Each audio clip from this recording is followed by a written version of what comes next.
नमस्कार। शेयर बाजार या स्टॉक मार्केट ये शब्द हम सब ने कहीं ना कहीं कभी ना कभी तो ज़रूर सुना है ना? कभी न्यूज़ में, कभी दोस्तों की बातों में, तो कभी फिल्मों में। पर ये चीज़ क्या है आखिर? सच कहूँ तो ज़्यादातर लोगों को ये आज भी एक बड़ी पहेली जैसा लगता है। तो चलिए आज इस पूरी पहेली को मिलकर सुलझाते हैं, वो भी एकदम आसान भाषा में। हम सब ने सुना है कि कुछ लोग पैसे लगाकर और भी ज़्यादा पैसे कमाते हैं, लेकिन दिमाग में ये सवाल तो आता ही है कि आखिर कैसे? बैंक की एफडी तो एक ऑप्शन है, पर उससे मिलने वाला रिटर्न भी आप जानते हैं एक लिमिट तक ही होता है।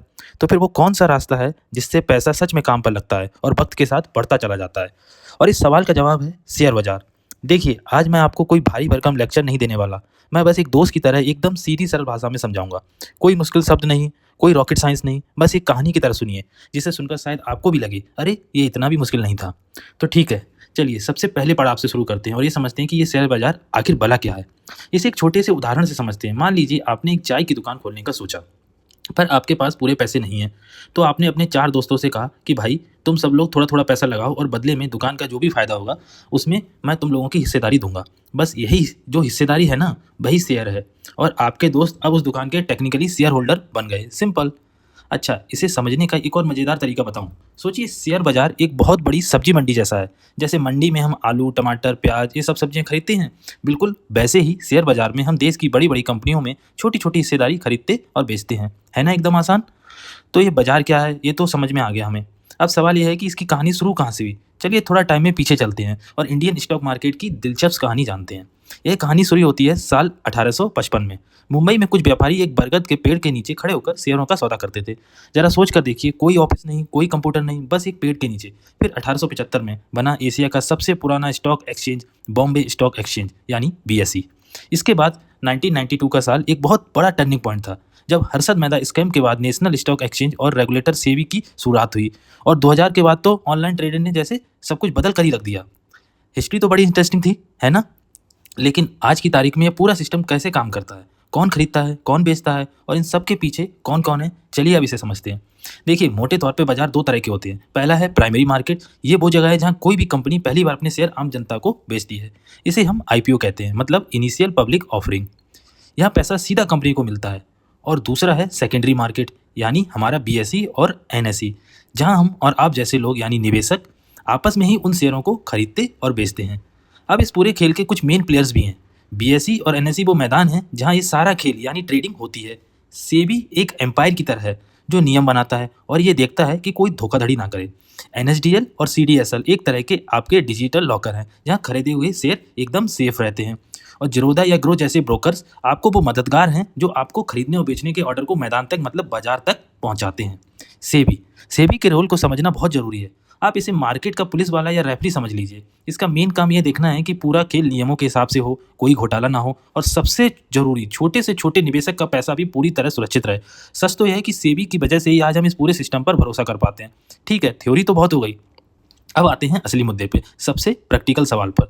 अगर किसी को अपना पहला शेयर खरीदना हो तो आखिर करना क्या होगा, क्या है इसकी प्रोसेस? देखिए, ये बस 3 सिंपल से स्टेप्स की प्रक्रिया है। पहला, एक डीमैट और ट्रेडिंग अकाउंट खोलना।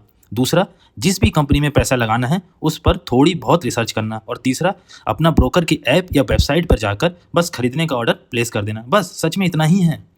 और अच्छी बात यह है कि आज के डिजिटल ज़माने में अकाउंट खोलना तो और भी ज़्यादा आसान हो गया है। जीरोधा, ग्रो, अपस्टॉक जैसे कई भरोसेमंद ऑनलाइन ब्रोकर्स हैं जो सचमुच कुछ ही मिनटों में आपका अकाउंट खोल देते हैं। बस पैन कार्ड, आधार कार्ड और बैंक डिटेल्स की ज़रूरत पड़ती है। और यहाँ एक मज़ेदार फैक्ट बताता हूँ। जब आप कोई शेयर खरीदते हैं तो वो आपके डीमेट अकाउंट में T+1 दिन में आ जाते हैं। अब आप सोचेंगे कि ये T+1 क्या है?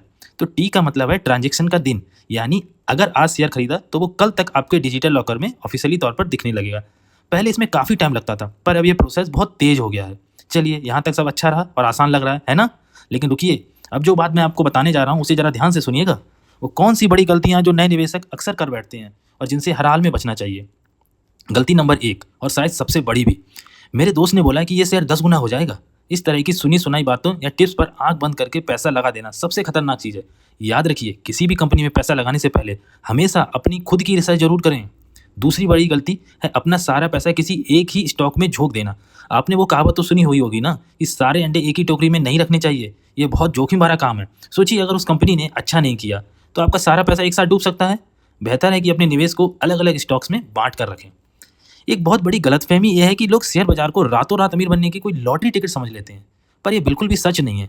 ये कोई गेट रिच क्विक स्कीम नहीं है, बल्कि समय के साथ धीरे-धीरे सब्र के साथ संपत्ति बनाने का एक तरीका है। यह एक मैराथन है, 100 मीटर की दौड़ नहीं। बाजार में कोई बुरी खबर आई और घबराकर आपने अच्छे शेयर बेच दिए, ये एक बहुत आम गलती है। देखिए, इमोशंस में बहकर लिए गए फैसले अक्सर नुकसान ही कराते हैं। अपनी रिसर्च पर भरोसा रखना जरूरी है और हमेशा लंबी अवधि का नजरिया अपनाना चाहिए। और आखिरी लेकिन सबसे जरूरी गलतियों में से एक, वो है बिना इमरजेंसी फंड बनाए निवेश शुरू कर देना। देखिए, निवेश करने से पहले ये पक्का कर लें कि आपके पास कम से कम 6 महीने के खर्चों के बराबर पैसा एक अलग सेविंग अकाउंट में हो। यह आपकी सेफ्टी नेट है, ताकि किसी इमरजेंसी में आपके नुकसान में अपने शेयर ना बेचने पड़े।